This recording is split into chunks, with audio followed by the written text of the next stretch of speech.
differentiate between them. And so it's like, well, why can't Christians, what would Jesus do?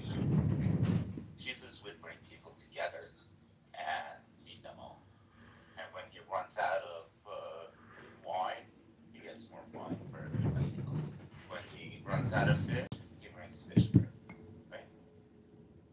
I'd like to add in. Okay, so you guys have raised some amazing points and positions, but the micro identities of groups from MAGA is a group that runs on what? They use it's illegal. Like that shit is religion for their agendas.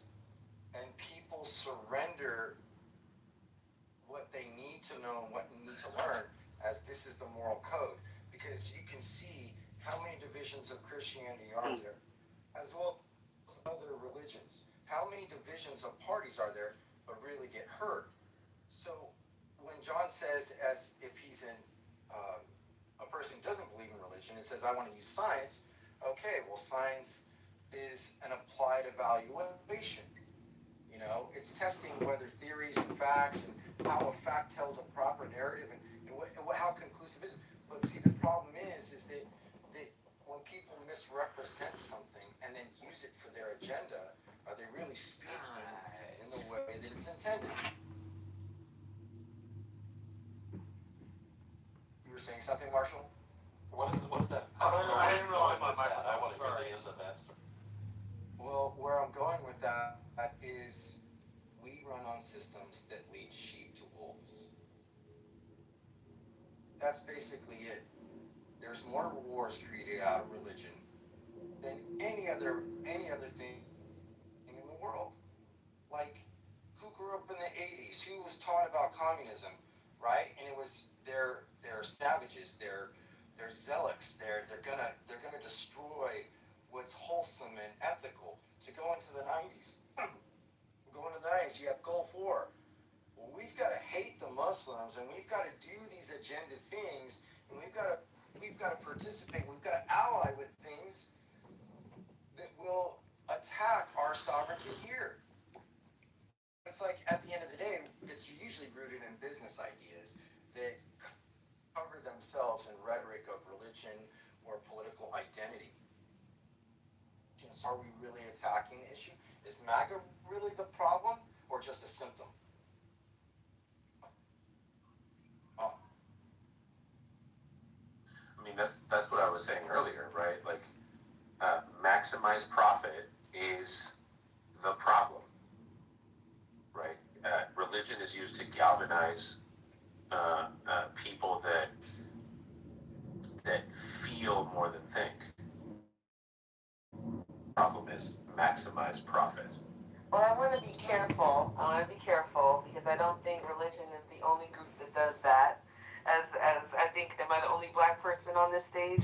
Science. One person who happens to have melatonin density. Advance extremely damaging philosophies about different groups throughout history. I think I want to be careful not to limit this and simplify it down to religion being the source of this, as much as greed, as much as any force that can unify or can be wielded into a cudgel has the capacity to create harm.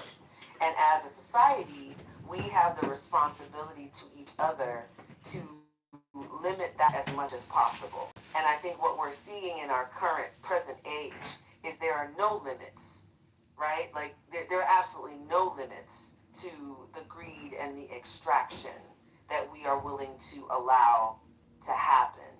And so whether it's religion, whether it's been science, whether it's been business, whether it's been technology is its own kind of idol that has been raised up, that has the capacity to create harm, because you're just supposed to say AI is amazing. You're not supposed to question it, right? You're not supposed to challenge it. You're just supposed to swallow it whole.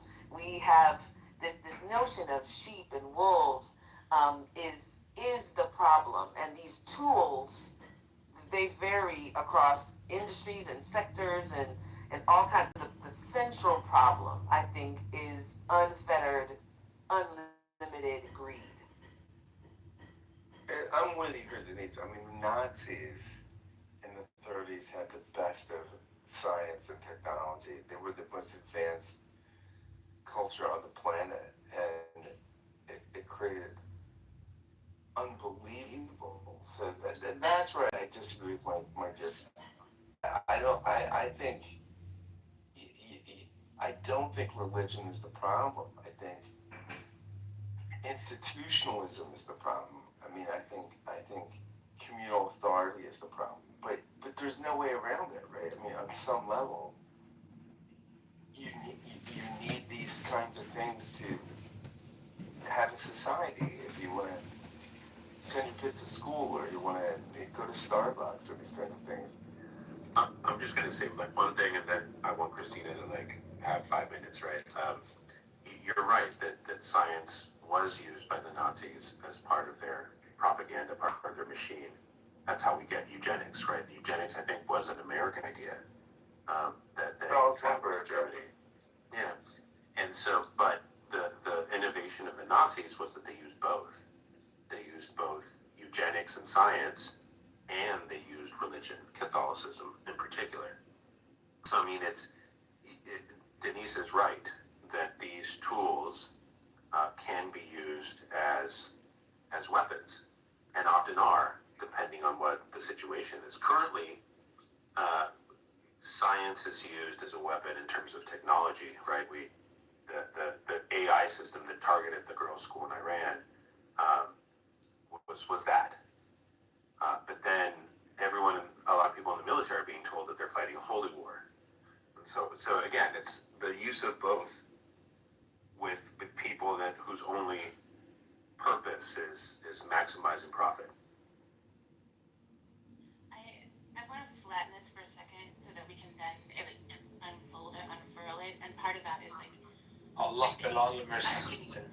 Allah belanı versin. Çocukların yediğinden düşsün. Anan orospu olsun, baban kamat olsun.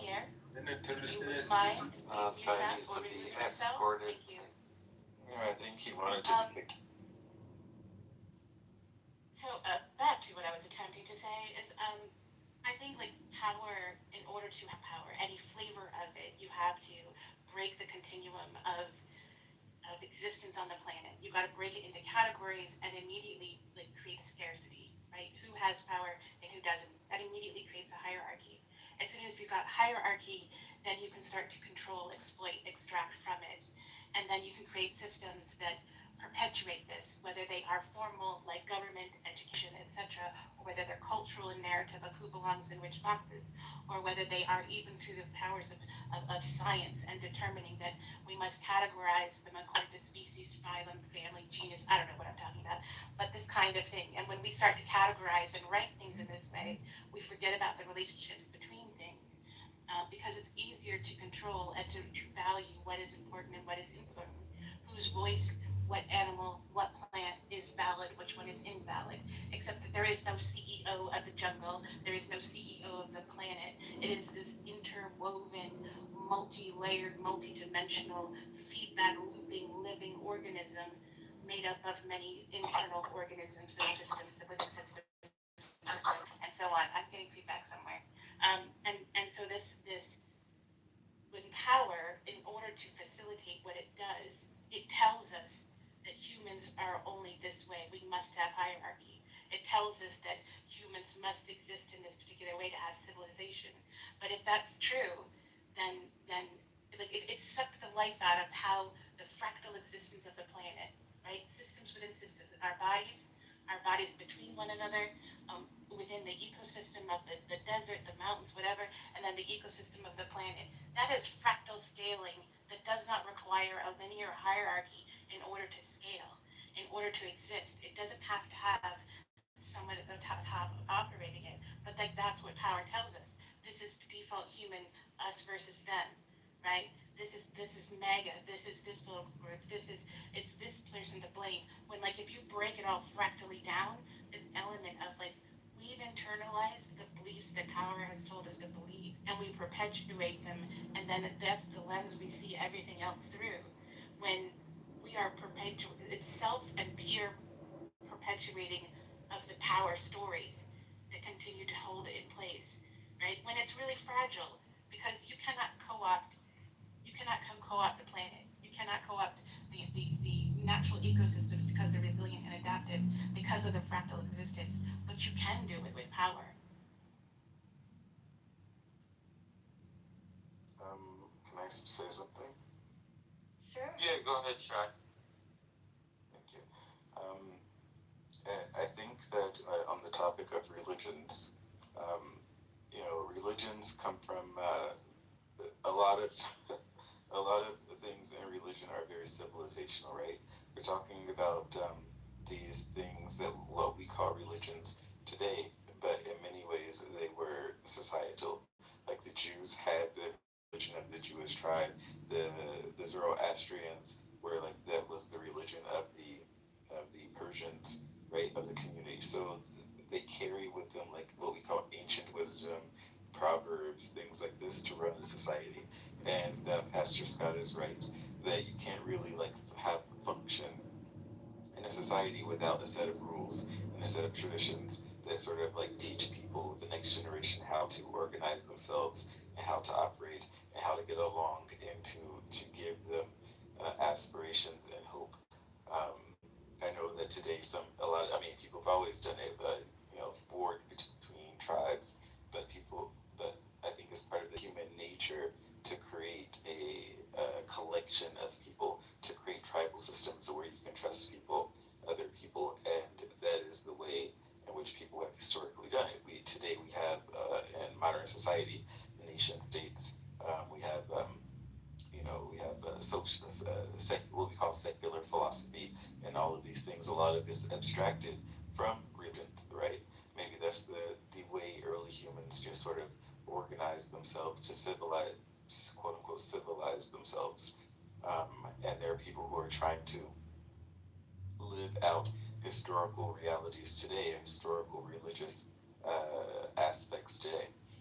As far as hierarchies go, I think that even in institutions or countries like the Soviet Union, where they try to destroy religion, also in China, modern day China, where they limit religion significantly, they still have hierarchical systems. A lot of it is based on intelligence, who can take these particular tests, who the government deems as worthy of certain things.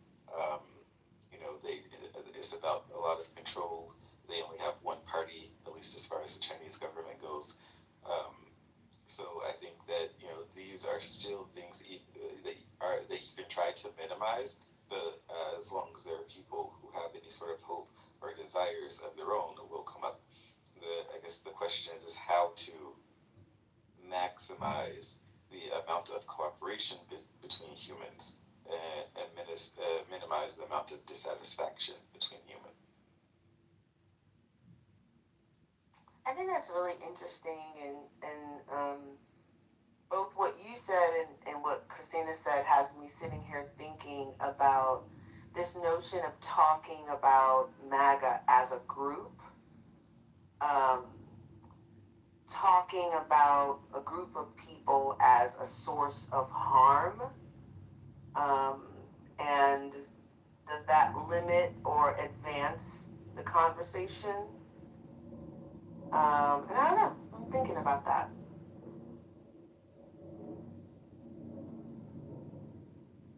Can you say that again? I mean, I think there's this desire.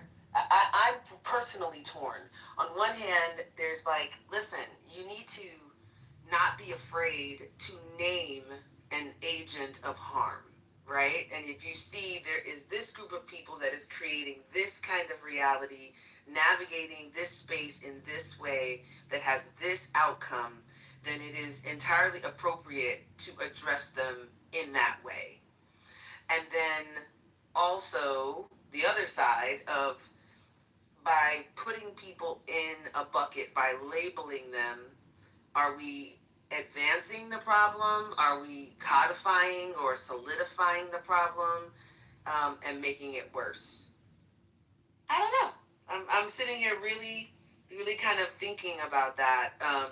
We have no problem saying the KKK is the KKK and it creates harm. At the time, the KKK had they had a contemporary experience with people, and they weren't. Somebody would have said at that time, "Well, you shouldn't lump them all in the same bucket." That's what they would have said at the time, because the harm was justified by quite a few people. So, is there value in naming, or are we harming the conversation by or demonizing? Well, there's an inherent danger with labeling because I know in the UK that we have a Muslim problem. Well, what actually does that mean? I mean, not all Muslims are bad people, and it becomes lazy, and it becomes an issue about a group of people that are all being labelled together. I mean, I get accused of being a liberal. Well, are all liberals bad? I might just have a different political opinion. So I think it's inherently dangerous labelling. I need to, know them by their fruits. Know them by their fruits. Their actions tell you who they are. I think it's really important. What Denise said is it's right at the heart of what just makes me want to rip what remaining hair I have on my head out of it when I listen to so many people, even on MSNBC and others, kind of treating things as if we are in a business as usual kind of a thing. Normalizing MAGA, making this insane situation. And it is, we have to at least be willing to stand up and say, this is insane. The person that we have leading this country is clearly a sociopath who gives not a shit about America. Nobody with a functioning neuron in their brain can fail to see that. And yet 30%, 40% of Americans fail to see that. Somebody needs to stand up and say, somebody in a position of power, the news media, whatever, needs to stand up and say, this is fucking insane. You don't just stand around saying, oh, well, the next midterm will take care of it. Don't you see what the fuck is happening? Did anybody read the news this week?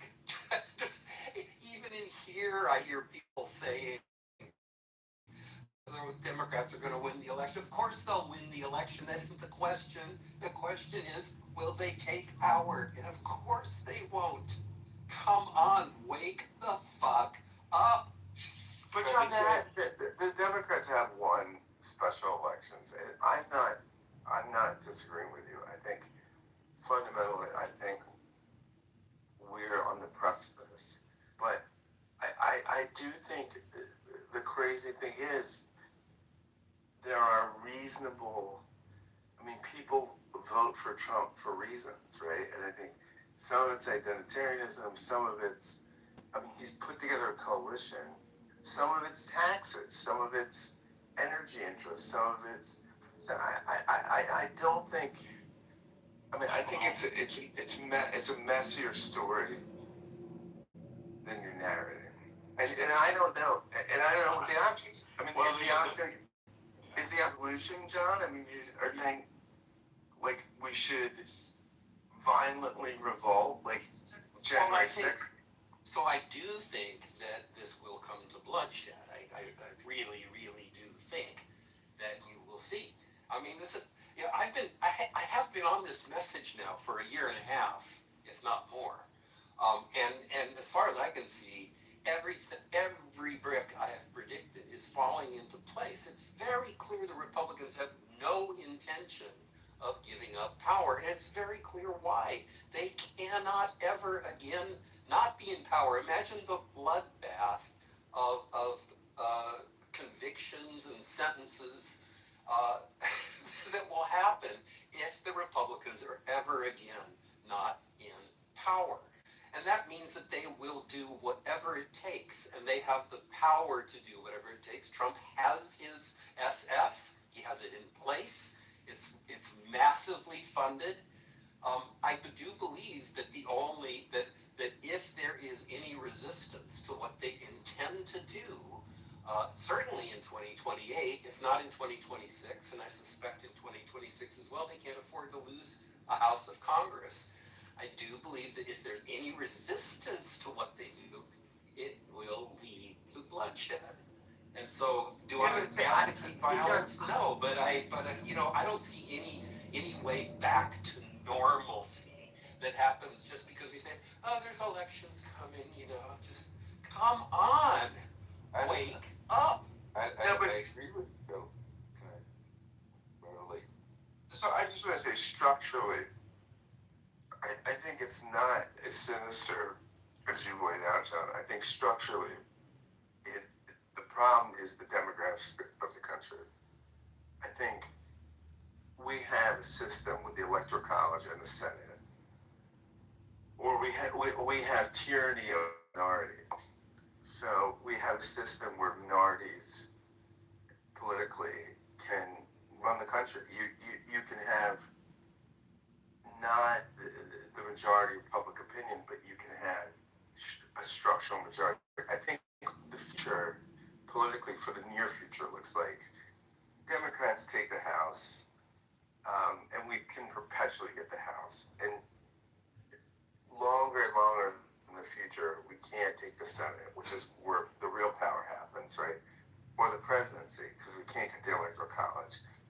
So I think if this was a simple majority sort of system, like a Westminster parliamentary system, the left would win, and we would stop all of this.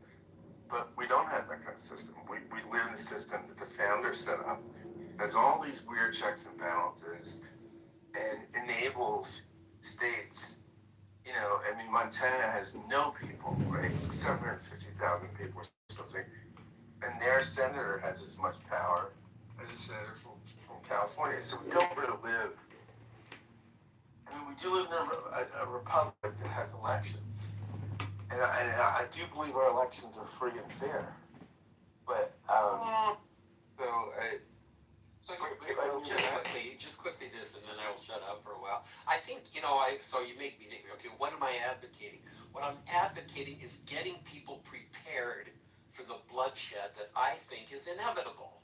This is going to come to bloodshed, and the longer we resist talking about how fucking insane the situation we're in is, the harder it's going to be to get people up for the violence that is in our future. So I actually agree with John.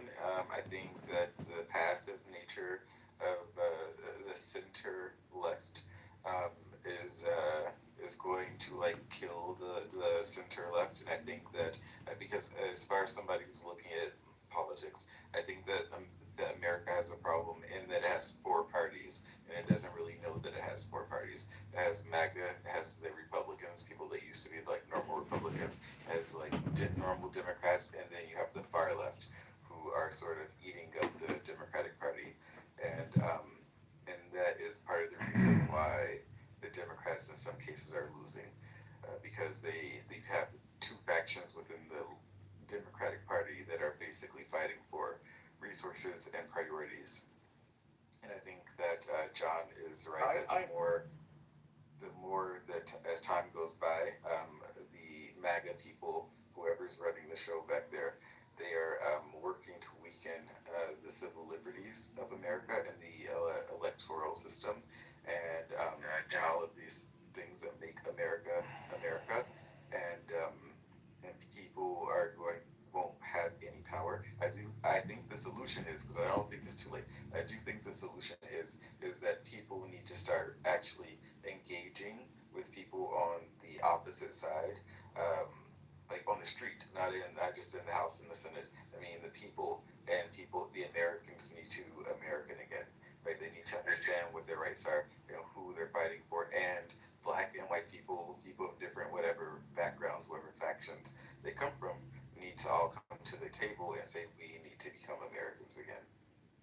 Well, in order to get to that, you're wait. No, hold on. I was waiting. I think it keeps going back and forth to the same teeter-totter. You don't find balance. I agree with some points of what Shai said, is how do you get a population to be able to evaluate people over party, right? Religion, moral ethics versus, what is within the realm of the Constitution. Parts of the Constitution is being shown how it's broken. It needs to be reformed in some people's lives and not in others. But it's like, I elect somebody, like I'm in California, right? There's 62 people running for them, and only 8 are being get seen based on party funding and a viewability on commercials that outwardly lie. And then you get MAGA, where you have a president who lies so freaking much. But then there's some things I agree that he did that, yeah, you broke it on purpose. You showed how it was broken, but we just don't like looking in the mirror. I can't go forward with parties because they don't represent always the points of view. It's like, well, if you don't vote for one, this is the last election, as people say. Well, see what you get. You got to decide between Kamala and Trump. Were they the most adequate people? No, they weren't. They were the ones who were being funded, and to be able to promote under an ethics that might lead the whole country. See, I look at somebody who I elect to, how can you look at the other person on the other side and not just grandstand and wait till you get power? That leads us into demise. Plato wrote about that in the Republic, but do people teach about that? No, you got to go look for it on your own.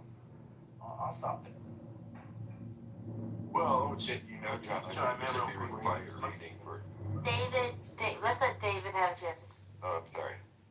No, that's okay. Yeah, no worries. Well, if we look at the outcome that happened in the great state of Indiana, 5 of 7 incumbents were primaried out by Donald Trump because they didn't want to take his marching orders and gerrymander the state, and so he found candidates that would do that. And I heard a piece on this whole scenario. These were small town voting markets, where in some of these areas, these districts, you're talking about 20,000 voters, and they pumped $13 million in to primary these guys. So, this is what we're up against. This was not any form of the playbook that the Constitution envisioned, or, the amount of money that gets poured into these things. So if they're able to do that in Indiana, well, Republicans around the country are seeing the outcome of this. And so, Trump got 5 victories. He didn't get the pro tem guy out of the state house, but he got 5. And so, and $13 million, it bought him a lot of power there. So that's what's happening in this country with Trump at the helm. And we saw what he did with Texas, and that's a big state, right? My state had to respond in kind, and it's a train wreck. We're headed toward a political system. Your state did not have to respond in kind. Just because my state alienated its Democratic voters doesn't mean your state needs to alienate its Republican voters. Well, at least they let them vote on it. The That's citizens true. voted on it. Thank you. Texas, they just did it, and that's free. But this is challenge, right? Like, it's so asymmetric. We grade Democrats on a curve. We grade Republicans on a curve. I mean, it's like you're just supposed to stand and take a beating when the other side is cheating, and only one side seems to be perpetually evaluated on their behavior and their course of action. And that makes me insane.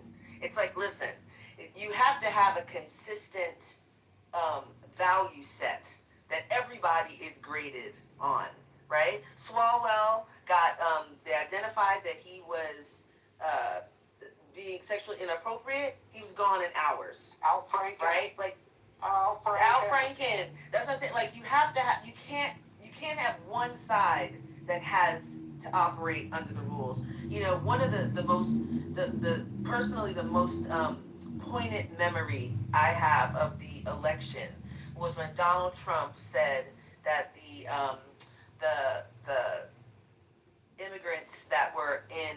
Ohio were eating the cats and dogs. And I don't think I'll ever forget that, because it was like, here is this blatant lie that led to so much harm. They had to close schools. They had, like, literally HBCUs got death threats and had, like, it was crazy, the consequence of that lie. And there was absolutely no penalty. There was nothing that ever happened. These are the people, that are in charge of us. And if there's no requirement, if we're not going to hold people accountable when they do even, like, it's the most basic creation of clear harm, then how can you expect anybody to trust you? And how do we create future citizens that believe in the rule of law and that believe in character? I'm not saying that, you know, I'm looking for saints, but we cannot continue to elevate sinners and put the worst of us in charge and the worst of us on the covers of magazines. You know, we look at the names that we're seeing as the most influential, the Joe Rogans, the Andrew Tates, the Elon Musk, like, we have a character problem here. Like, to literally, I heard somebody say the other day, well, even if Trump is a pedophile, it's not a big deal. My grandmother was married at 14. And I was like, what are we doing? That's the problem. Like, it can't be about party.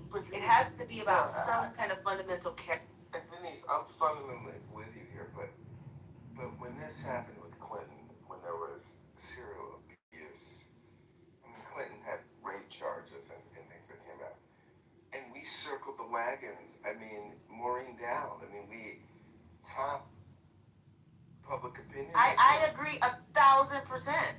You're not gonna hear me, like, you know, people always say, well, what if Bill Clinton is in the Epstein files? Tar and feather him, put him under the jail and set him on fire. I do not care. I don't feel like that. That's not how I think about this. I think that you have to decide that what kind of country you're going to have. And we can't be happy of what we're having right now. But we allow Bill Clinton to be in public life and to be in, you know, run around at TED conferences and to be, you know. You're not disagreeing with anything I've said. I agree 100%. Yeah. I'm just saying. So how do we excise Bill Clinton from public life? I don't think Bill Clinton is a decision maker that we need to be worried about right now. Oh I my agree. God! No, I mean, listen to me. Listen to what I just said. I think he needs to be gone. That's we agree 100%. I don't think Bill Clinton has a chainsaw on stage cutting a U.S. aid and killing 1 million people. That's not what. Like, I you're right, but it's like, let's keep the topic at hand. We have an emergency situation. And so I think it's great to talk about Bill Clinton. Okay, I agree. So how does that help us with what we need to be doing right now? Yeah, I mean, I think agree with Denise. Yeah, what we need to be doing right now, I mean, look, I mean, I don't know what we do right now, because I think fundamentally the revolutionary perspective is interesting. I think the Democrats take the midterms. I think that will just be attrition. I mean, we will lose the war of attrition.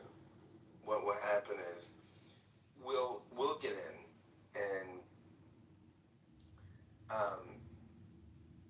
we won't have the Senate, and we won't have the presidency.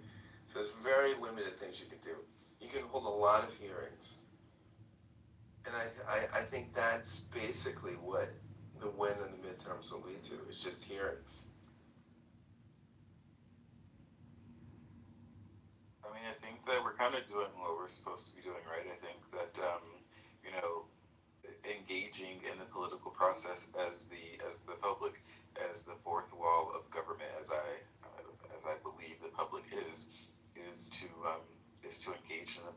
process and to encourage more Americans to engage with the political process more. Also, like this is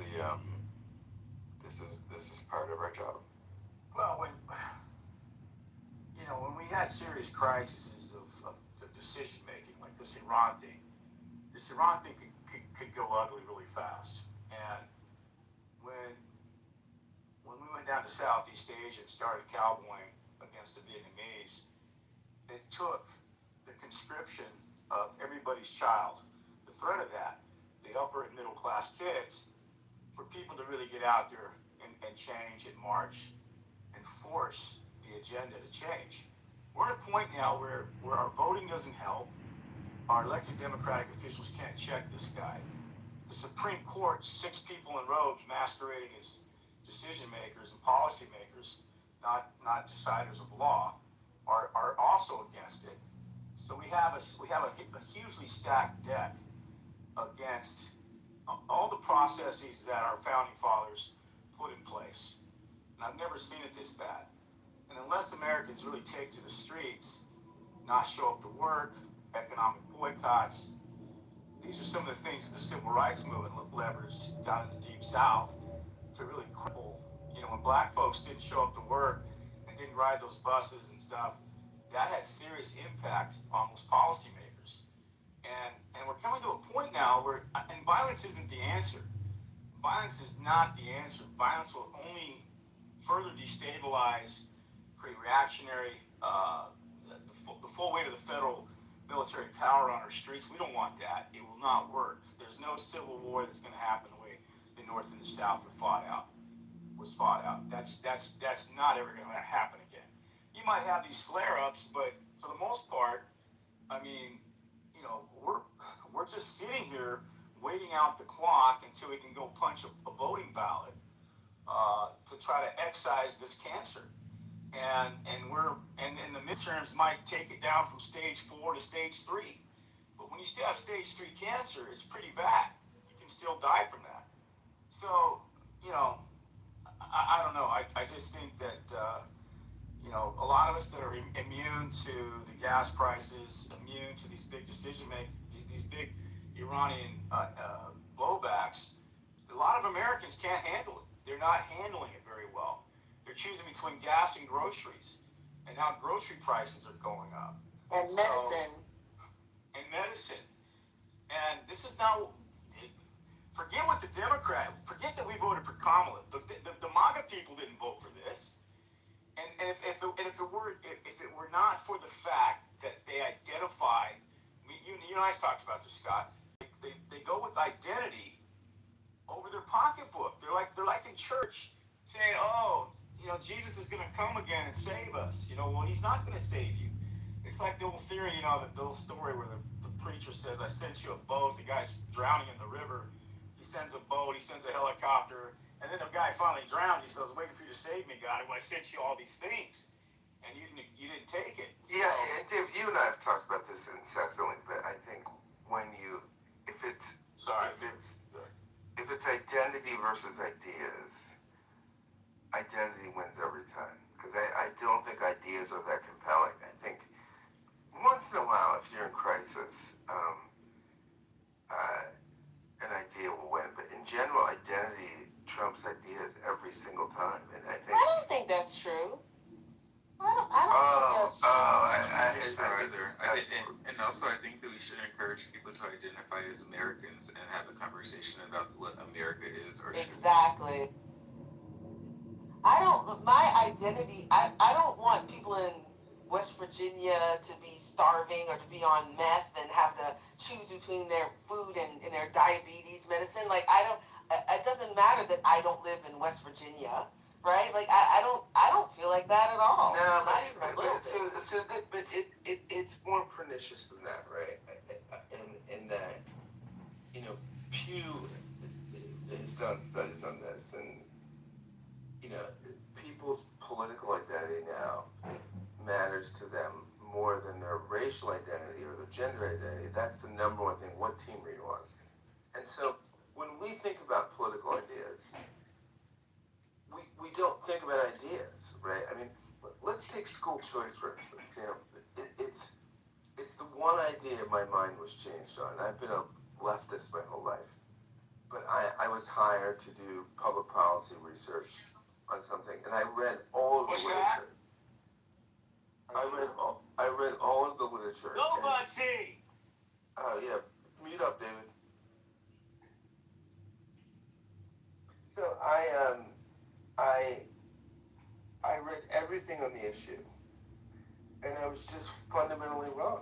I mean, I realized that I was on the wrong side of the argument, but that's a tough thing. I mean, I don't think most people can do that. I think most people, identity wins over ideas 95% of the time, because I think that's the biggest challenge that Democrats have, is that they have to be a bigger tent because there's actual diversity in the party.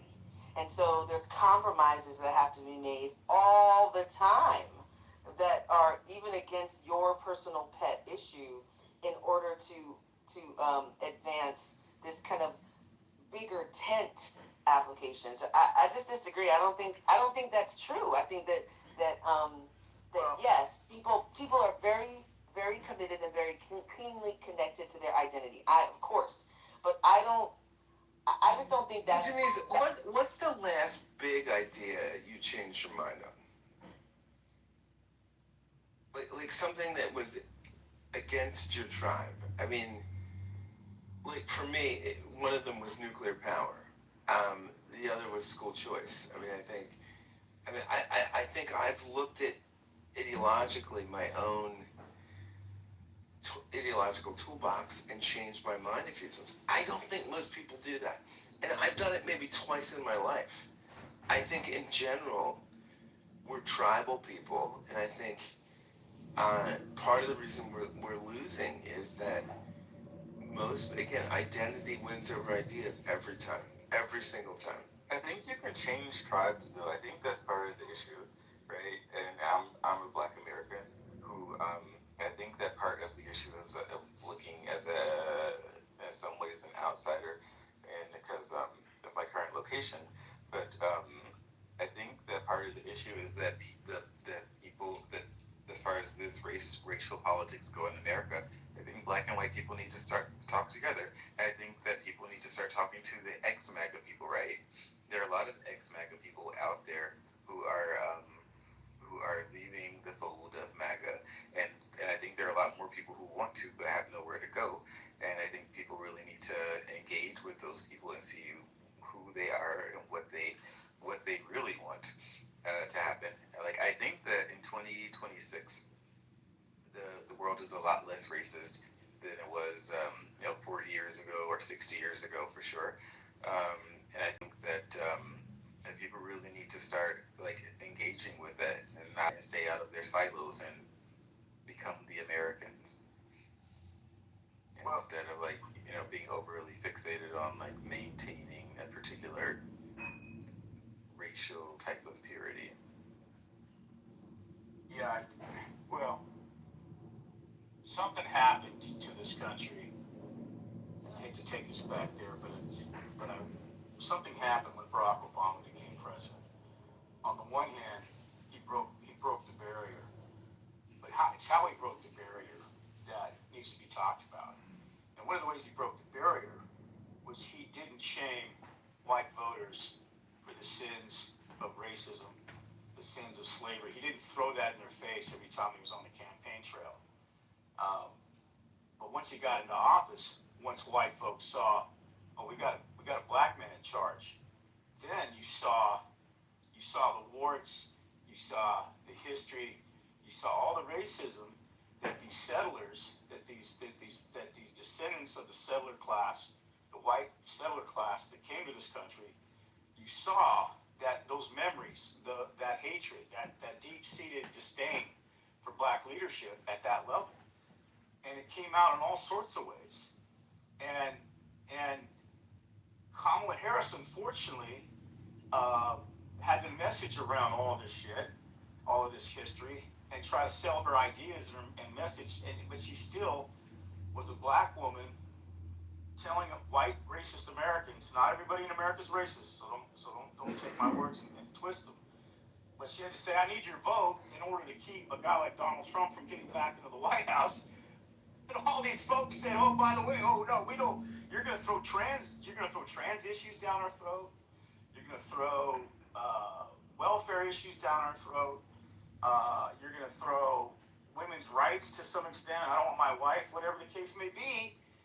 And instead, we're gonna pick this grifter to run the country again. Not only that, we're gonna give him 75 million votes. That's the state of our nation, unfortunately. And that was identity. That all came down to identity on some level. And let's say you take out a third and say maybe it was about taxes, maybe it was about the economy, and the rest was about, all these other issues. But they couldn't trust that Kamala Harris wasn't going to somehow use her power and ram these other issues down their throat, which is the talking points and the fear that the campaign showed under Trump. Ultimately, that's not why she lost. She lost because she tied herself. She lost because she tied herself as the candidate of the status quo, where Trump, despite the fact that he lied about it, tied himself as a candidate in the future.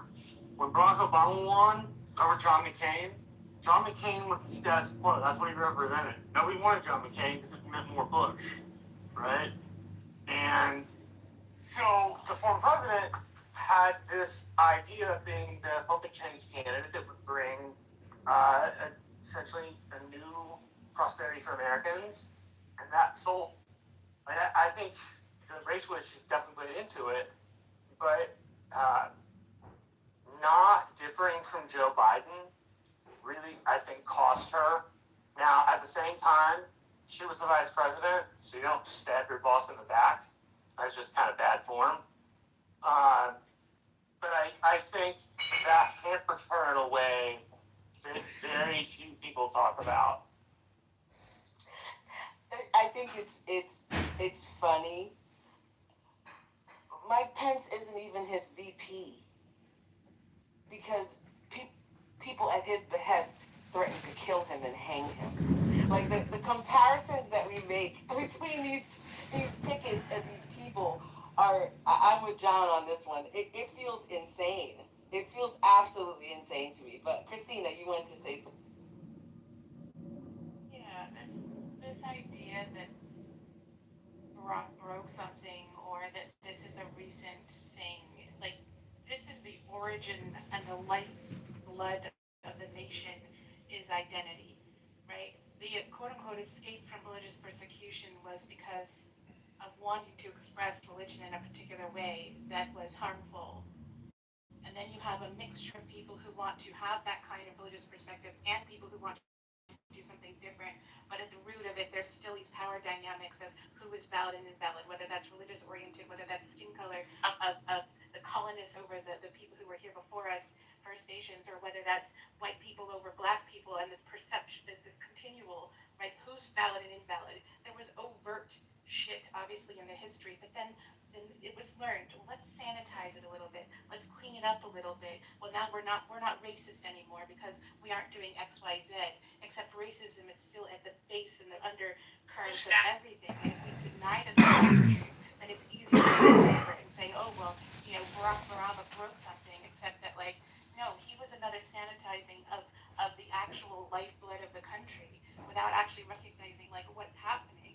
And then we want to say that like this is identity when identity is a malleable thing, and when from like a systems perspective, all of us shape and move our identity through life from the things that we were either conditioned in as children or conditioned in through adulthood, and when the environment is one of power that shapes and conditions us to believe that these things are inevitable, that humans only organize in this way, that identity is at the root of it, then there is no room for anything else because power is the proper way, right? Then this is an inevitability of this is only the way humans do things.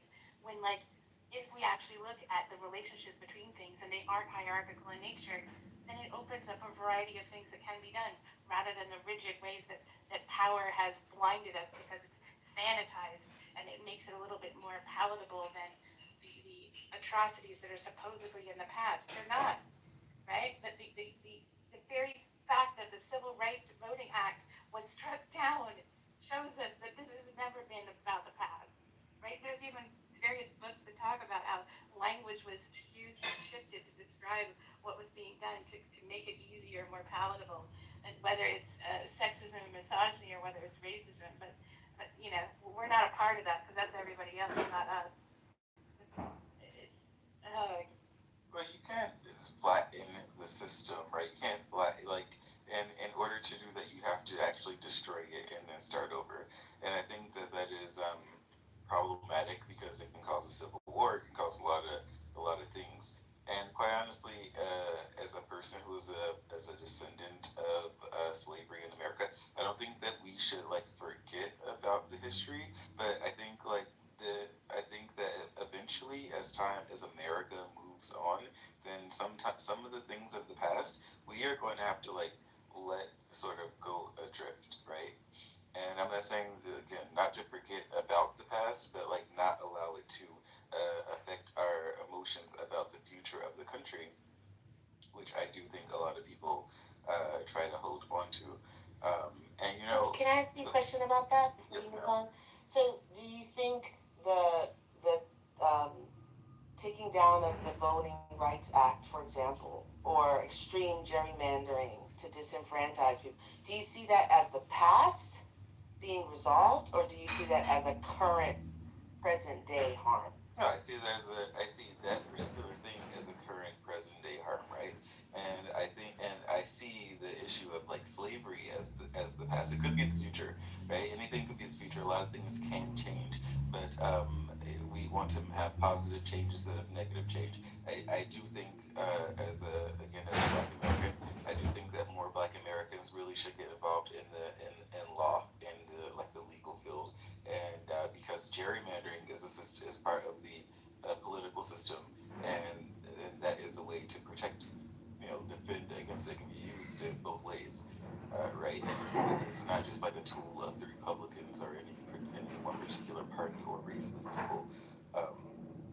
But it can be, modified and played with. People game the legal system all the time, but in order to do it, you have to be in the game. But anyway, what I was effectively saying was that we can't continue at the time that America had slavery, everywhere else in the world also has slavery. I'm not trying to diminish what happened in America. I'm trying to say that was an unfortunate norm or reality of the world, America, the Americans, and the future of America needs to be American, which sounds like a non-statement, but that's. Yeah, well, we didn't transition well from a slave owning class owning economy in the South to letting black slaves become free and just let them integrate in society. One of the big mistakes that the nation did was, obviously Lincoln was assassinated. He was probably the better of the two people to transition into Reconstruction than Johnson. Yeah, he should have kept Thaddeus Stevens as his best. No, it wasn't Thaddeus Stevens. Well, they didn't want to give Thaddeus Stevens. They didn't want to support Thaddeus Stevens' ideas. They kept shooting him down. He was the one. He was one of the lone voices that was saying we got to make these reparations stick. But the Deep South was like when they let the slaves go free. What I read was, and this has been argued, and I'm not saying they deserve compensation because they made untold wealth off of the backs of these slaves, these poor Africans they brought over. But it was the equivalent of $80,000 a slave, a healthy slave. That was the equivalent of what they lost when those slaves walked off their plantations and to fight for their freedom at that point. $80,000 per slave, and if you multiply how many were let go under the freedom of the end of the war and the emancipation, they weren't compensated. In fact, the Deep South was rocked by depression level economy contraction, and And so those white folks are angry. They were very angry at what the North did to them or forced upon them. And we've been paying for that horrible transition ever since that happened. And maybe there was no other. Yeah, if we'd only finished Reconstruction. If we'd only finished Reconstruction and kept the promises, we'd be in an entirely different place today. And we don't even. But I guess this is a good conversation. But we don't even have to go back that far. Like the voting rights was struck down a couple days ago. That's what I'm saying. Like it's happening right now, right? It's happening right now, where we are experiencing intentional harm, like gerrymandering. To me, ridiculous. Just stop it. Just cut it out. They put up a bill to eliminate gerrymandering. All Democrats voted for it. All Republicans voted against it.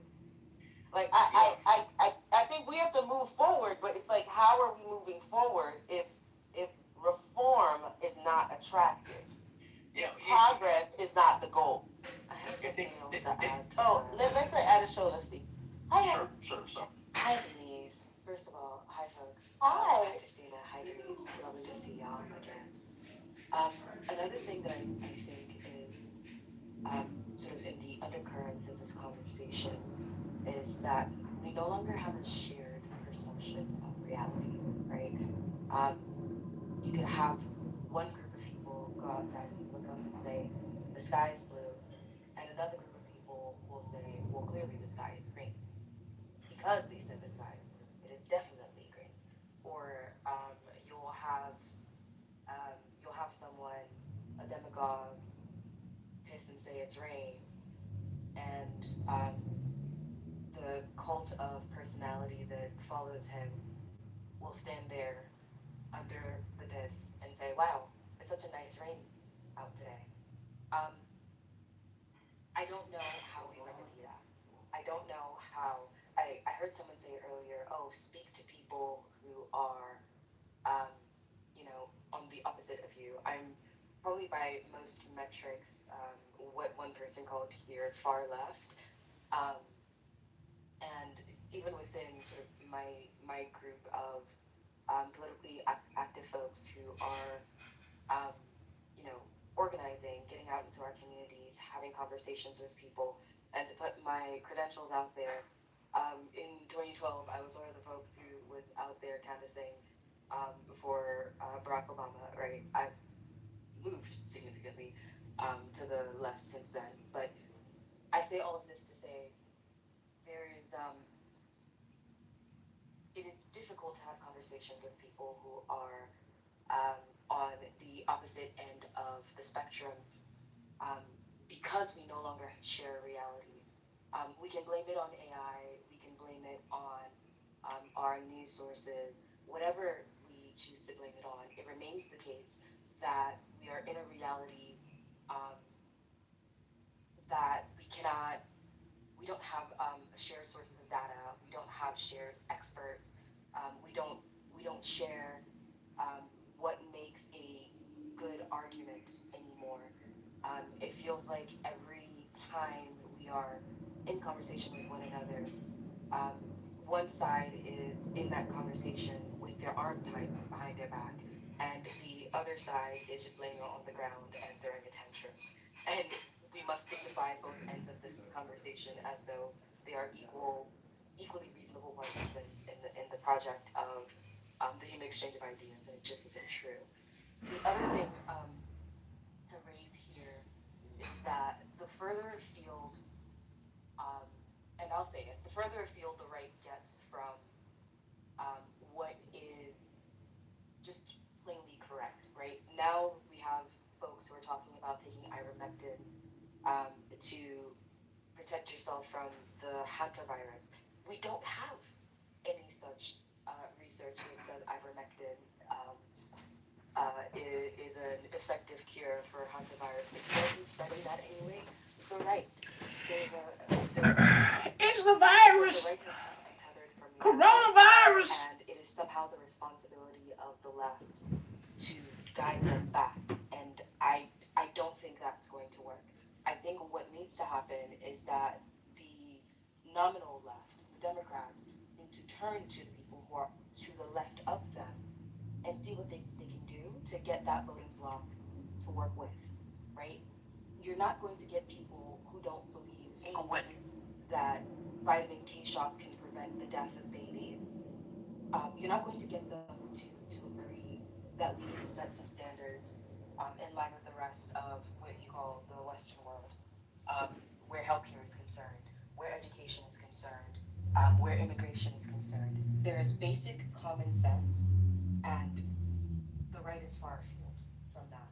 So this conversation it can only consist of mockery from one side and just absolute yawning gibberish from the other. Like at this point, we're that far. I can respect that there are people who believe that there are the Liz Cheneys of the world, the Bulwark listeners who might, may have voted for Trump in 2016 or may have voted for Trump in 2020 and have somehow come to reality. I personally don't believe that if you heard a man say that he sexually assaults women and you voted for him anyway, there's anything that you have to say. But You got nothing.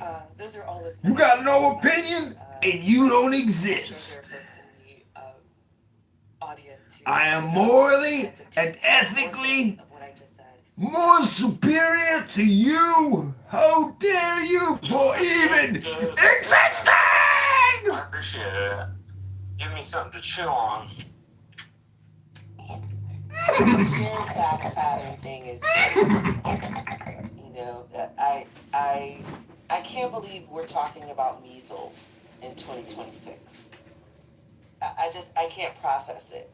And my daughter just got married, and she came in here a little while ago, and she had waited. She was waiting to do her honeymoon, and she's like, I don't think I'm going to be able to go anywhere. FIFA is coming to the United States this summer, and if it will most assuredly be a super spreader event. And these are the people that are in charge. And I couldn't argue with her. I couldn't say, no, it'll be fine. It's going to be okay. Like, I just, to me, we have to have like some kind of independent fact pattern. And it's really hard to get to it. So, a lot of you know, like, this is kind of what I do for a living. And so I come on the internet and I talk a bunch of bullshit and I call it a living. Ways, like I'm invited in, and that's a very important factor. But it's debunking. It's pulling research. It's wait a minute. He didn't say that. Yes, he did. And pulling it up. It's so much like that's the most exhausting part of this work. And I don't know how we do that at scale. And it's very... It's called AI. Apparently you ain't never heard of it. Denise, there's people in this country that can filter out the noise and do a deep dive into the agendas and understand. There's different levels of education, political exposure. There's a lot of us in here that understand the history of this country in a way that others have lived it personally and have felt it and understand it from that perspective.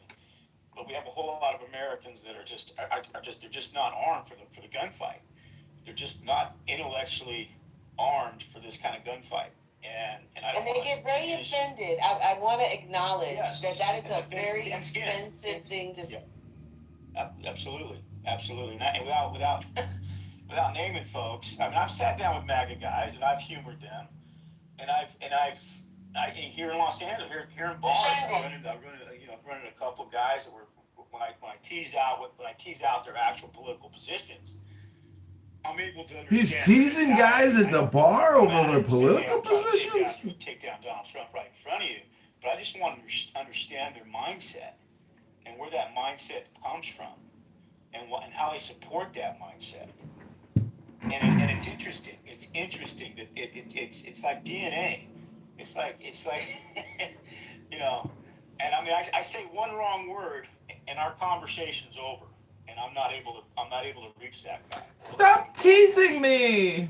And I've done that on several occasions. And, You're just teasing Because I've been me. around all types of cultures in my upbringing. I grew up in the San Joaquin Valley, White Okies from the Deep South, from Texas, Arkansas, came over, integrated with the Mexicanos in the fields and worked in the pores. And so I've been around all the racist mentalities, not just racist, but the cultural, what's the word I'm trying to use? The identities that pockmark, the word wetback. I grew up around that word. Right? Wetback. Never use it, but I grew up around it. My last name is of Spanish origin. So, He's a if you're not conquistador. around these settings, you're not able to have a conversation. Like Bill Clinton, say what you want about that guy, Harvard or Yale educated, Oxford, Arkansas boy. He understood culture still. He understood the American landscape. And he was able Let's to be speak careful. He's a creep. Well, he was a creep. No, I'm not saying, but he was a creep. I'm not saying he wasn't, but he could speak to everybody in a way. He could go on Arsenio Hall and play the saxophone, and speak to black community with that. Not necessarily he was impressing or what are the words? I can't remember the word. But anyway, my point is that we don't have candidates like that anymore.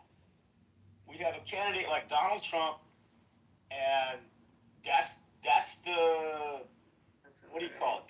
That's the new standard by which Republican candidates have to measure up to. Other displays. And I don't know how we take that down. I don't. What is fucking other displays? With the Project 2025, with the forces that are way behind him. Seriously, Denise, I think, unfortunately, there's power structures in this country that are absolutely terrified of seeing a multiracial country ran and governed and wielded in a way that represents what this nation looks like. And they're absolutely terrified of handing over the reins in a way that from our military. We saw what Hegseth did to the established, seasoned military officers that came from different cultural perspectives and backgrounds that rose through the ranks. He took them right out. He took them completely off the board. And that's emblematic, in my opinion, of everything else that they're trying to do or going after. And I have to tell you, that's the hard part of reconciliation. That's the number one complaint. I kind of go around preaching like we have to find a way back together, and the biggest resistance I get is, you want me to get back together with the people that stood by and watched all of that. They watched 3-star generals that were women and that were black get stopped, denied their promotions while Pete Hegseth is put in charge. J.D. Vance as the ultimate DEI placement at Yale because he was a veteran, now gets to decry the very thing that got him his education. Like people don't want to be in community with people that are like this. And I don't know what to say when I'm just being really transparent. Like, that's a very hard thing to minimize. I have no desire to. There's been real harm. The number varies. What's the number? Black women last year that lost their jobs. Depending on how you think about it, if you include whose businesses went under because of Trump's policies, 800,000 black women. Targeted specifically because we're the most fastest growing and most educated. We tend to pursue higher education more than any group in the United States of America. So it's hard for me to tell people that were wiped out by policies that were created specifically to attack them, and say, the people that co-signed that and stood by and let that happen, you should go over there and be friends with them. It's a hard sell. I just wait, hold on, excuse me, hold on 1 second. Devin just said, I don't sound very educated. Devin, do you want to come up on stage? I don't see your hand raised. Hello? Okay, all right, go What do ahead. you think of this photo? I just I don't know who is it. wanted to say, I don't think that That's you? that I think Trump, like he and his MAGA people, they use information to scare people, right? And I don't think that the majority of the people that actually may have voted for him are actually MAGA people. I think that there's a hard core of those people that do exist. But other people voted for him for various other reasons, right? They didn't like Harris for various reasons. They had whatever sort of other personal issues, and some of those things had to do with the far left. I was hesitant to say, but even like some of the policies, for example, with trans issues, people who I know who would normally vote Democrat, they either abstained to vote or whatever because they felt that the left were taking the trans issues too far in their opinion, right? Like they said, oh, they can't. I don't care about the dad. I don't care about the border. I care about trans rights. Having a common language. I am a woman, and you will call me as such. To in some ways affirm some people's identity, in some ways to invalidate other people's identity. It becomes, that is the same sort of tactic that I believe the far right uses. People are using information and facts to cause fear. Someone who talks about grabbing women by their genitals because you don't like trans issues. I'm with all due respect, I don't know where you live. I live in Texas. And Marshall, I don't know, you tell me what you think. Marshall also lives in Texas. And there's this thing we say all the time. Well, most people didn't they had other reasons. And I actually live and interact with these people all the time. These people? And you mean your neighbors?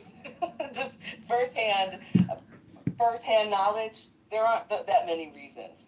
This was a conscious decision, and these are not children. These are adults. No, the top two decisions. It was conscious, and it's adults. Oh my God! I thought it was unconscious children. The economy was mostly number one, followed by immigration. But there were a staunch set of people who I talked to that had immigration over the economy. And so you're right, there aren't very many reasons. It's like immigration, economy, and maybe one or two other things, and that's about it. My top two were those, though.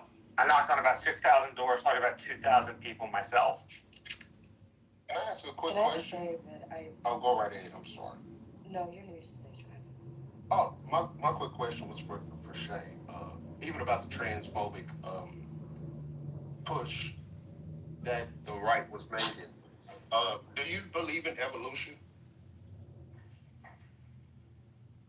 That's the start of my question. Do you believe in evolution as a actual thing? Was there a question for? Oh, yes, for you. Do you believe in evolution? Yeah, I believe in kind of being like. I'm not sure exactly what that has to do with me.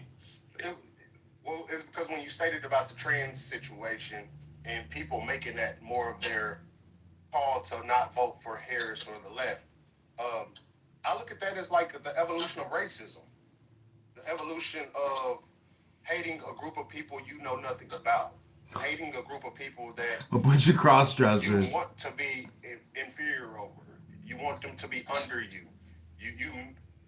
It feels kind of like they weaponized it in a way to force those people that believe that gays, LGBTQIA, are terrible people because not they're having. Are they the deplorable people?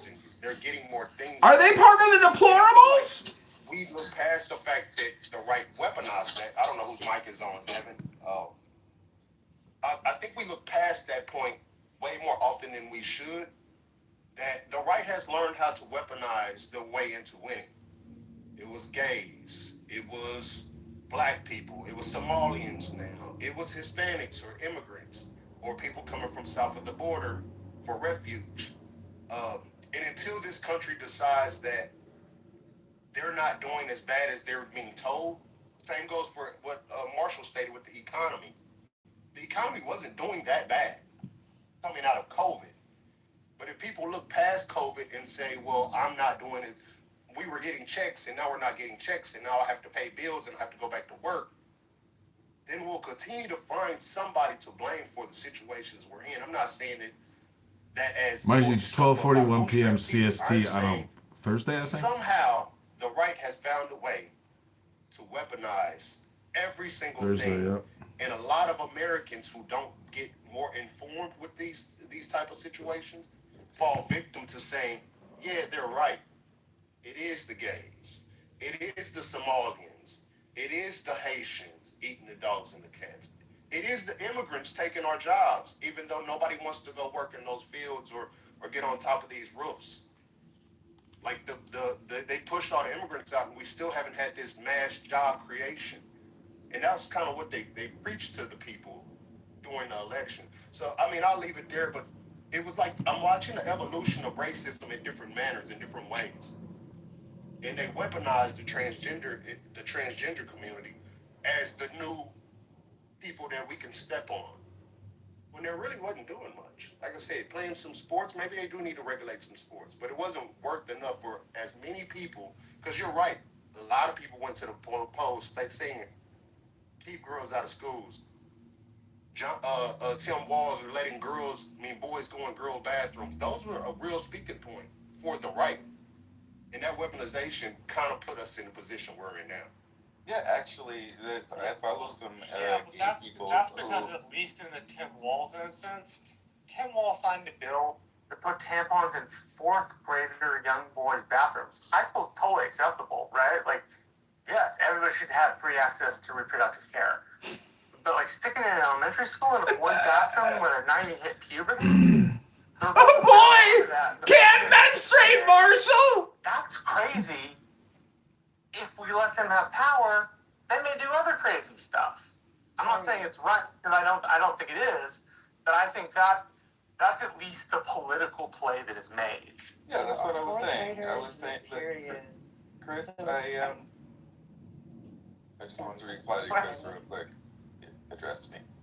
But, Yeah, but also, I just wanted Paul's been trying to get in. Go ahead, Shy. Wait, go ahead. Let him respond. It's very quick. I just wanted to say that the people that I follow a lot of people on Instagram or whatever, and yes, a lot of the people that I saw who are LGBT, right? Or LGB, I guess, they were people who were influencers or whatever who voted for Trump because they said that not just trans people, but like making them call someone a particular sex that they felt was not true, like that was a deal breaker for them. And these are gay people who felt a particular way. And yes, it was weaponized. And they have all of our data, right? They buy our data. They know who people are. They can tell what people are interested in, what they will vote for. It's easy to break someone's vote now. And the far left, a lot of people are playing the same or similar game, right? So they use our phones. They know what we think. Okay, real quick, I want to. Wait, let's let Adishona get back in. I'm sorry. I was going to say, I just wanted to debunk the Tim Walz thing. On August 16, 2024, CNN did a fact check, and they actually stated that Tim Walz did not sign a bill to put tampons in boys' bathrooms. Oh, I read an article on it. No, I read. I'm sorry. Y'all No, that's okay. I got it. Okay. I don't want to talk about 0.001% of the population. Adishola, you wanted to say? Yeah. So I think a couple of things have been said, and I'm trying to organize my thoughts while I speak, so forgive me in advance. So a couple of things. One, I think that the average American voter is a bit of a bigot, and that's not necessarily a pejorative. I think, like, as human beings, we're always growing and we're always trying to be a better version of ourselves. Ceding the ground to the bigots is a mistake. There are children in elementary school with tampons. I don't know about the specifics about what was or was not signed, but the idea that you get to have your boxers in a twist in Texas because the governor of Minnesota made a decision that was in line with caring for the children of Minnesota is very silly, and we need to start calling it that. I think the pushback isn't there's such a minuscule percent of the population that we shouldn't care what happens to trans people is a mistake. I think what we need to do is triple down. I think what we need to do is say we are the party that protects even the tiniest sliver of the population because we care about the dignity of all human persons, point blank, period. I think that there are ways in which you message your values because that is what motivates people to get up off the couch. I also was one of the people who was organizing in 2024, and I was organizing from a left perspective. I was one of the people who was actually I was one of the uncommitted as a one issue voter on the issue of genocide.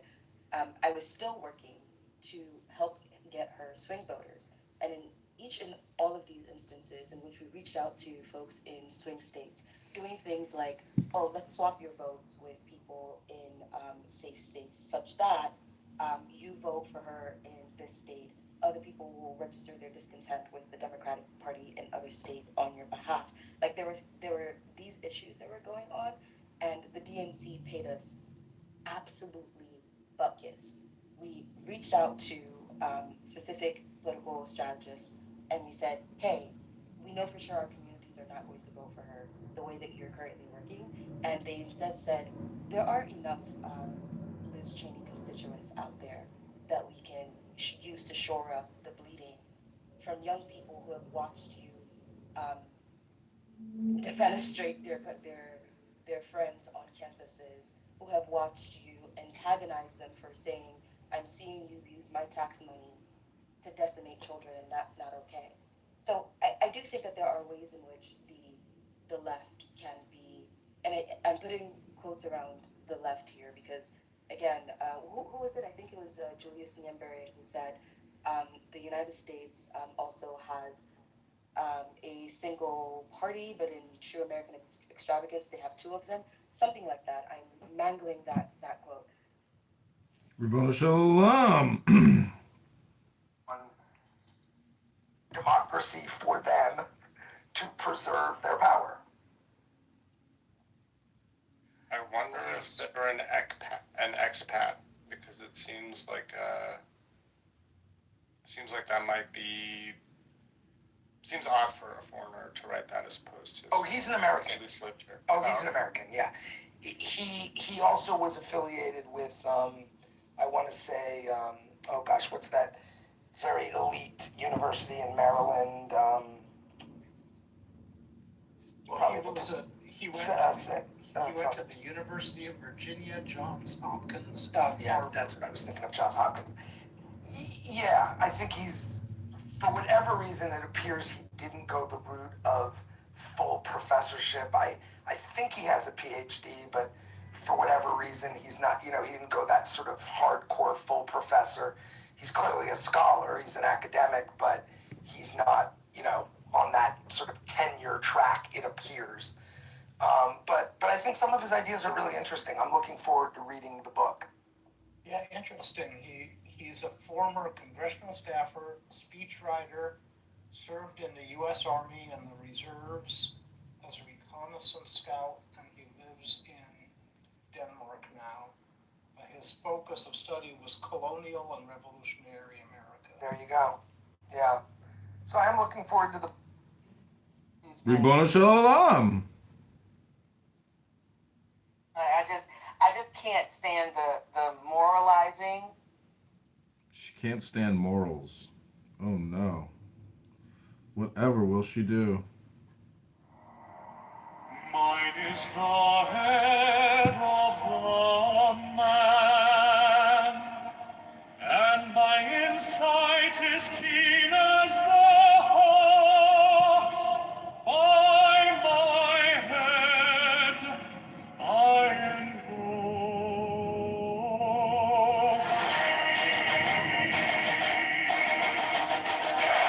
thee.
my mother bore me with labor and pain and fear.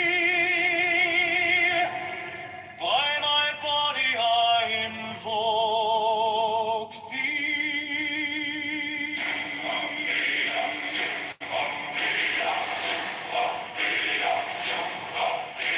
About me shine the diamonds of radiance, white and pure. By their brightness I invoke thee. Mine is the red triangle, reverse the sign, given of none, save it be of thee, O Lord. By the Lamed I invoke thee. Mine is the garment of white, sewn with gold, the flashing of day that I wear. By my robe I invoke thee. Mine is the sign of a prophetess and Typhoon. By the sign I invoke thee. Mine is the turban of white and gold, and mine the vigor of the intermediate. By my crown I invoke thee. Over like 2,000 years, Europeans have been and Jews in Europe, so it's mostly European to us. Have you ever heard of Jews? They're from Judea. It's all your mythology. That's how they got their name.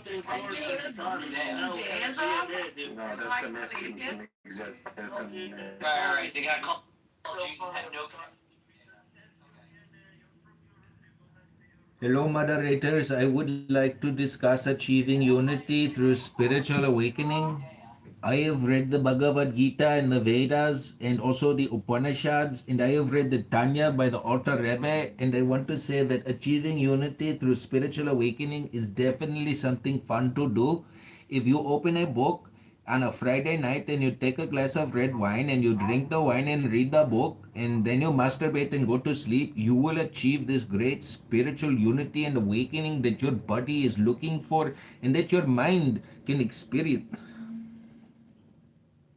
My fingers tremble on the beat of earth, so run I after thee in thy car of glory. By my fingers I invoke thee. I bear the wand of double power in the voice of the Master. Abracadabra. By the word I invoke thee. I know the dark blue waves of music in the song that I made of all to invoke thee.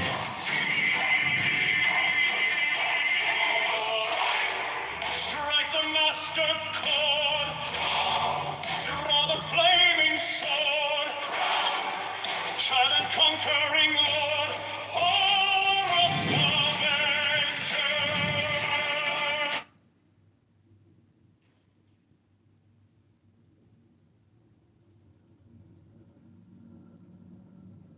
Sunnis coming here to defend Armenia because they're fucking Sunnis. You fucking retard. You don't know shit you're talking about. It was not about land. You dumb fuck. It's not about You land. dumb fuck. I'm gonna put up a PDF here, you fucking illiterate.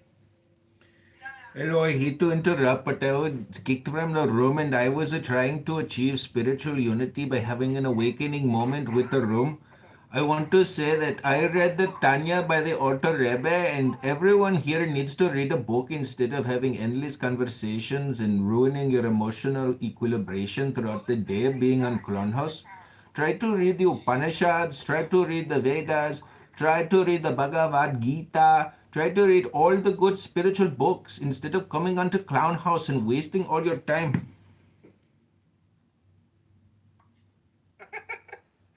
I think it's just like a radio. Is it real? Is it a real person? It's a person. That's just what he sounds like. That's how he talks.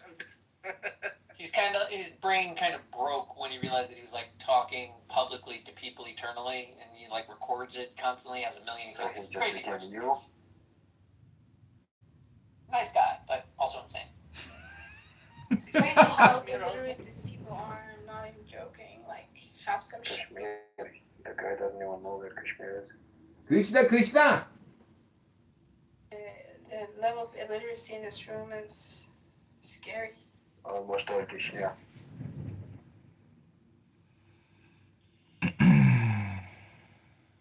So let's get the topic. Let's get back to the topic a little bit. What ways do you think we can make the world better? How can we unify it and get across our Hold evil accountable. That's where it starts. First of all, we need to take. Pay for child care and abolish the prisons. No. First of all, we need to take this idea out that we have to make the world a better place. Most of the operation has been based on these types of ideologies.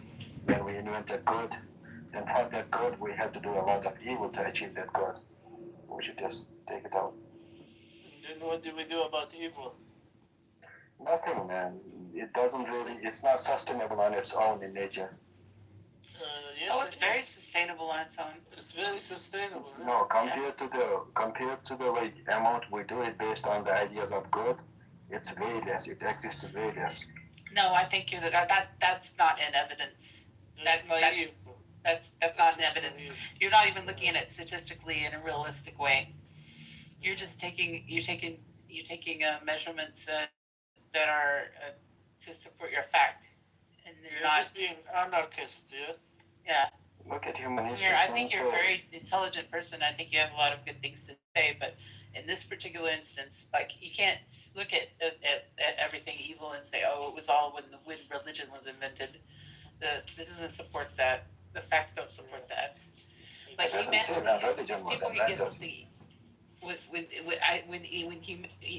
has a tendency to try to exploit other people because they're, it's just self-interest.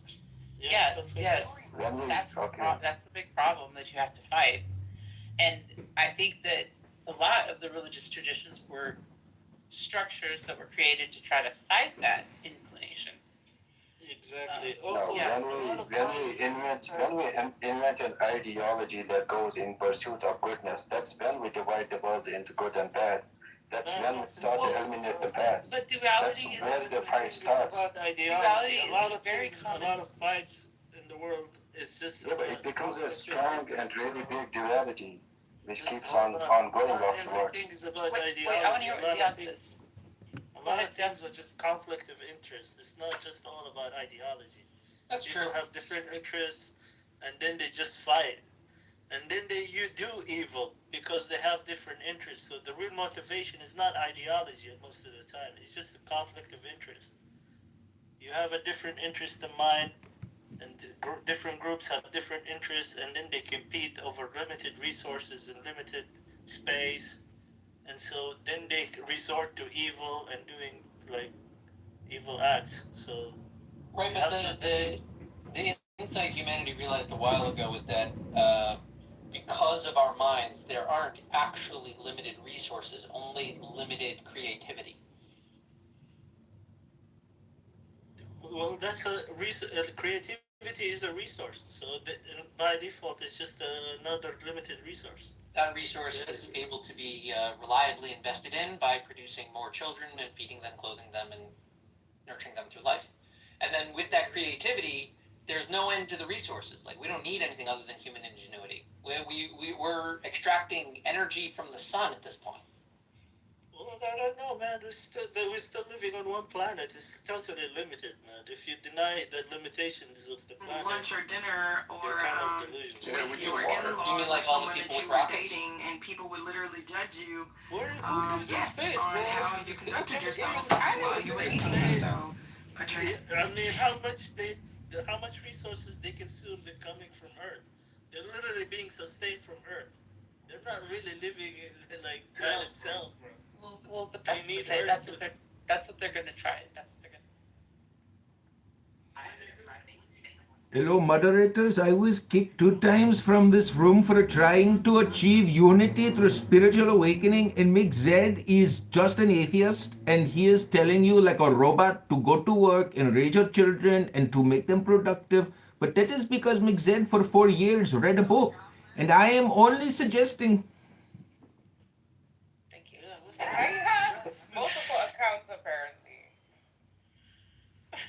He even has a YouTube channel. He has, oh my god. 30 phones. Don't you guys know John Kitover by now? He has 50 phones. No. He streams every room almost that he finds interesting. I That's don't know. crazy. He has YouTube channels on it. He streams. Why the F? He has like 50, 100 fucking accounts. But why the F? Because I'm telling you, he's very performative. He's like obsessed with the fact that he's performing people. So he like can't talk normally. It's like uncomfortable for him. Oh my god. It sounds so jobless. Everything is so, you know. Come on, bro. What's up, the space? Hi. When you talk about space, bro, when they talk about space, you know, when people living sustainably out in space by themselves. But they're you trying can tell me It's not about create creating that. space. Wait, I love the idea of living in space. There's a lot of. When that happens, you can bring it up in an argument. You're misunderstanding. It's not about whether or not humans can live in space. It's more the fact that humanity, when it studies and when it understands the world, it unlocks abilities that we used to think was impossible, like making it to the moon or feeding the amount of people that we currently do, which historically we were not able to. That was all from insight and creativity. I'm saying that humans that focus on the resources are simply saying, I can't think of anything to do with all this infinite stuff that we have.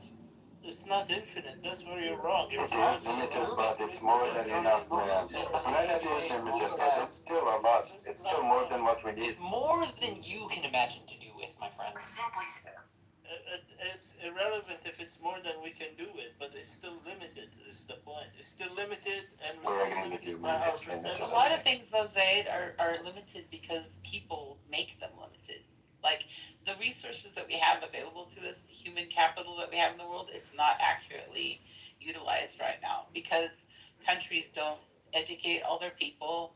They hold back women compared to men, don't give them the same opportunities. Like, these things inherently hold back the entire human race by doing that. That's very evil, right? Yeah, but where do we have to go as a human race? Why do we need to progress or be better or anything at all? Because this planet isn't going to be here forever. That's like asking, why does a bird what's wrong with that? Like, because it's not the going to bird be has here. wings. They're able to fly. You have a mind. You're able to use it. Yeah, I do. If we were, we would help. I use it all the time. We're also not just limited by our resources. We're limited. You don't have to tell a bird to fly, you know. Capacity, you know, our human capacity is also a limitation. Like, we are just limited beings, ultimately. We are not gods. We don't have super heat. All these things that we can observe. When that happens, you can bring it in an argument. So that we can just like space. Yes, go ahead. He gives us science so that we can. Tonight, I'm ordering an immediate freeze on discretionary spending in every department. We're issuing a 20% refund. Biodomes. We're going to be able to do these things. We couldn't have made it to the moon without God's help. But we could not have made it to the moon if God did not A, make this universe intelligible, B, give us the tools and raw materials we needed for rocket fuel, and C, make any of that stable. Like, we should have blown ourselves up. Instead, we've been to the moon multiple times. You keep saying that like it's a big deal. I'm not saying denying we can. Yeah, when's the last time you've been to the moon? I don't want to Last go. night. Well, the moon is all yours, bro. I like it. I like it. My wife is my mom. And It's not an argument. There was keep something saying we were talking about a while ago that I wanted to you're talk the about. one who went to the moon. The duality thing. Huh? I want to go back to that. Samir was talking about it earlier about the duality thing.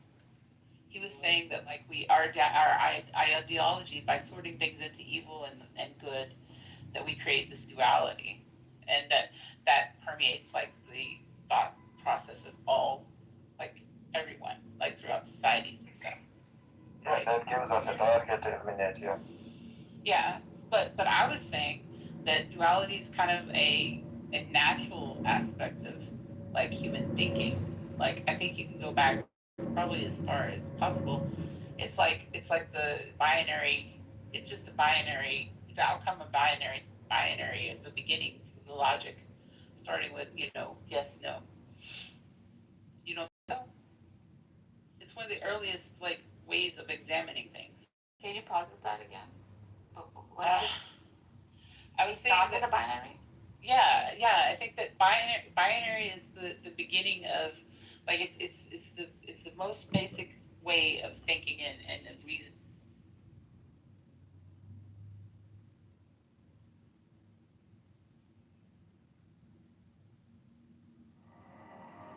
Mine is the head of the man, and my insight is keen as the